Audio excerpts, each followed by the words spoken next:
South Carolina Senator Tim Scott was inside that room during the testimony. Senator, I mean, that takes your breath away. It's humiliating, don't you think? Unmitigated disaster. It was an awful, awful testimony from my perspective. And the fact of the matter is that the website should be the least of our concerns because we still have to see health insurance coming out of this situation at the end. But what we do know is that $400 million makes Healthcare.gov synonymous with failure. One of my constituents, Mr. Dougal from South Carolina, had his information exposed.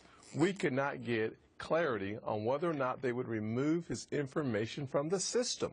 We tried over and over again. He tried, and we were still left with no clear answers, and Ms. Tavener had no ability to guarantee during that testimony that our constituent would have his information removed from the system once they had already exposed him to other folks in North Carolina. Senator, there was an article in the Atlantic where 3 guys built a website better than this one that actually works with the capacity to take on all the people that wanted to sign up. They did it in 30 days.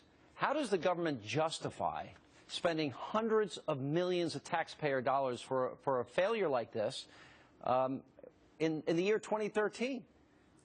It's unjustifiable. You can't do it. Here's what we do know is turning over 1/6 of the economy to the federal government, you now know what you get. You get a $400 million website.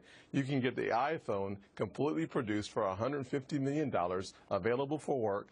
Or you can get 3 times the cost and not be able to use the website at all unless you want your private information shared with people that you do not know. This is a disaster. What about the fact that this was a no-bid contract and there's a connection to Obama, and now the fix is going, another no-bid contract, and we're giving more money to CGI? Why would we do that? I mean, no company, nobody gets fired in all of this. Nobody gets blamed. Nobody gets any money back. I ran a business for the last 15 years, and I will tell you that if I had a board of directors who would allow this to happen, they would be gone. I should be gone. We should start from ground zero, give it back to the private sector, let the free market folks who understand what they're doing build us a website at lower insurance prices, not by giving it to the government, but by allowing for private sector free market solutions to surface to the top. And for us to implement those solutions, everything from medical tort reform, allowing competition across the state lines, allowing association pools to come together, would lower the cost of insurance and make health care more accessible to the common person. But no, instead of that, what we have is Ms. Tavener and this administration showing us what should never be done, turning over something to the government that is far better done in the private sector.